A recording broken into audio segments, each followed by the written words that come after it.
সালাম করে আব্বা কেমন আছেন? কারে কইছে? ছেলে কার? ওনার নাম কি? কামরুজ্জামান হুজুরের ছেলে। আব্বা ডাকছে কারে? চাচারে। সালাম করছে কারে? আচ্ছা, এবার আপনারা বিবেক কি বলে বলেন তো? উনি যখন দেখলো দোকান ভর্তি মানুষ, ওনার আব্বা না রেখে ওনার ফুতে আব্বা রেখে লাইছে ওনার ছোট ভাইয়ের, ওনার মনে কি আনন্দ না কষ্ট? না বুঝতে শুনতে কয়ে ঠান্ডার লোকে কইয়া এটা কি ওনার কাছে আনন্দ লাগবে না কষ্ট লাগবে? ওনারে দেখা সবাই দোকানের ভিতরে হাসি দিয়া লাইছে। আহা হুজুরে কত কষ্ট করে এখান থেকে মানুষ করছে রে। আর এই ফলা আর যে ইউনিভার্সিটি পড়ে, মাদ্রাসাত পড়ে, দাওরা হাদিস, এত বড় ফুতে আইয়া সেটা সাসার ভাও ধরে সালাম করে আব্বা রাহে। আহ কি হইল রে দুনিয়া। ওনার কষ্টে উনি আস্তে করে বাড়িয়া কপালটার দাম জমে গেছে, চোখে দিয়া পানি আইয়া পড়ছে। ঘরে গিয়া যখন ঢুকছে পরে ওনার ওয়াইফে কইতেছে কিতা? কই কিতা কি? সব শেষ না? কিতা কি? আমি কি আসি? আমি মরি না খা? আমি মরি না খা? কই কি তো হইছে কইতেন পারেন না? আমরা হাসাই না? তিনি সর্বনাশ করে দিছে। বাজার ভর্তি মানুষের সামনে মোতাহেদি দিয়ে আব্বারে কে বইয়া রয়েছে। আমার আমার ছোট ভাইয়ের আব্বা নাই। আবার চিন্তা করেন তো, ওনার কামরুজ্জামান হুজুরের যেই আব্বা, মুতাহেরেরও এই আব্বা, কামরুজ্জামান সাহেবের যেই আম্মা, মুতাহেরেরও এই আম্মা, আপন ভাই, বাপও একজন মাও একজন। বাতিজা তো চাচার কাছে ফুতের মতোই, চাচাও তো বাতিজার কাছে বাহের মতো।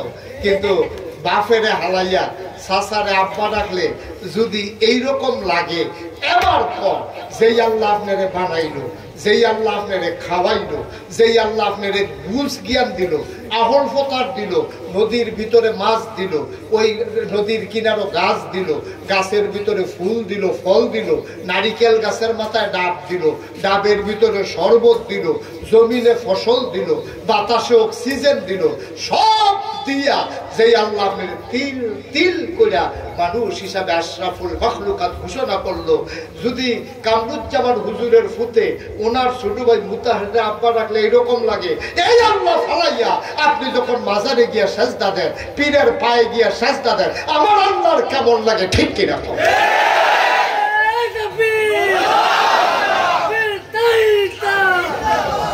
কেমন লাগে বলেন? একেবারে মন থেকে বলেন, কেমন লাগে? আল্লাহর কাছে কি আনন্দ লাগে না কষ্ট লাগে? আল্লাহর কইজা ফাইটা আল্লাহরে ফেরেশতারা ডাক দেয়া কয় কি আল্লাহ? আল্লাহ কয় কি রে? কয় ইয়া তারা কি করতে আছে? কারবার কি মাজারে গিয়ে নিজে সাজদা দেখে আড়াইনি আমার বান্দা তো কয় তুমি যেদিন কইছিলা ইন্নী জাইলুন ফিল আরদি খলিফা, আমি একটা কওম, আমি একটা সম্প্রদায়, আমি একদল মানুষ বানাতে চাই। আর আমরা বলছিলাম বানানোর দরকার নাই, তুমি বলছিলা ইন্নী আলামু মা লা তা'লামুন, আমি যা জানি তোমরা তা জানো না। আল্লাহ না করছিলাম বানাইও না। ওই দেহ কারবার করতেছে কিটা মাজারে গিয়ে পুড়িয়ে পুড়া মাথা মোথা ফুলে দিয়েছে। ওই দেহ কারবার আরেকতে গিয়া সুমাইতে আছে, ওই দেহ আরেকতে গিয়া শুইতে আছে, কি কারবার যাইতে আছে। না করছিলাম, না করছিলাম বানাইও না। এখন যে বানাইছো, এখন দেখো তোমার বান্দারা কি করতে আছে। আল্লাহর কি ইজ্জত হয় না বেইজ্জতি হয়? আমদারে বানাই আল্লাহ ভালো লাভ হয়েছে। হুজুরে ফুট জন্ম দিয়া ভালো লাভ হয়েছে, মানুষের কাছে হাসির হাত রয়েছে। মুসলমান মন দিয়ে শুনো, ইবাদত করতে হবে লাইন মতো। রেলগাড়ি যদি আইনা বিশ্ব রোডে নামাই দাও, রেলগাড়ি যেমন চলবে না। আবার রেলগাড়িরে যদি বাসের যদি নিয়ে রেল লাইনে উঠাই দাও, যেমনে ভাবে বাস চলবে না। নির্দিষ্ট রাস্তা আছে, কোন রাস্তায় রেলগাড়ি চলবে, কোন রাস্তায় বাস ট্রাক চলবে। একটা রাস্তায় আর একটা দিলে হবে না। শুধু ইবাদত করলেই কবুল হয় না, ইবাদত কবুল হওয়ার জন্য শর্ত হইল তিনটা। খালি করলে নামলে করে 200 হাত মাটির তলেতে যদি রাস্তা ফাঁকা করে যায়, ফাঁকা রাস্তা দিয়ে কি রেলগাড়ি চলবো? কথা পায় না। রেলগাড়ির লেগে আবার 2টা সিট লাগবে। আবার বাসটারি যদি দিয়ে রেল লাইনে তুলে দেয়, বাসটা কি থাকবো? পারবে না। তাইলে রেলগাড়ি চলতে রেল নির্দিষ্ট রাস্তা আছে, বাস চলতে নির্দিষ্ট রাস্তা আছে। ও মুসলমান, জান্নাতে যেতে চাও, ওই জান্নাতের একটা নির্ধারিত রাস্তা আছে, ওই রাস্তা ছাড়া যতই মেহনত করো জান্নাতে যাওয়া যাবে না। ঠিক কিনা?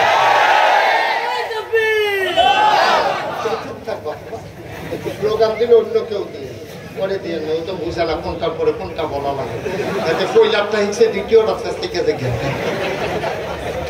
আবেগ আছে তার ভিতরে ফাটে ফাটে আবেগ শিখা দিয়া বেরোনো হচ্ছে আবেগ করে শিখালে আলাই গেল। আমিন কর, জুড়ে কর, আরো জুড়ে।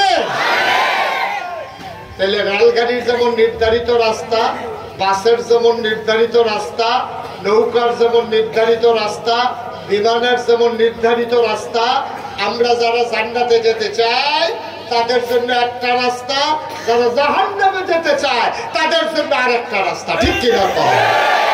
আপনি চলবেন জাহান্নামের রাস্তা, যাইতেন চাইবেন জান্নাত।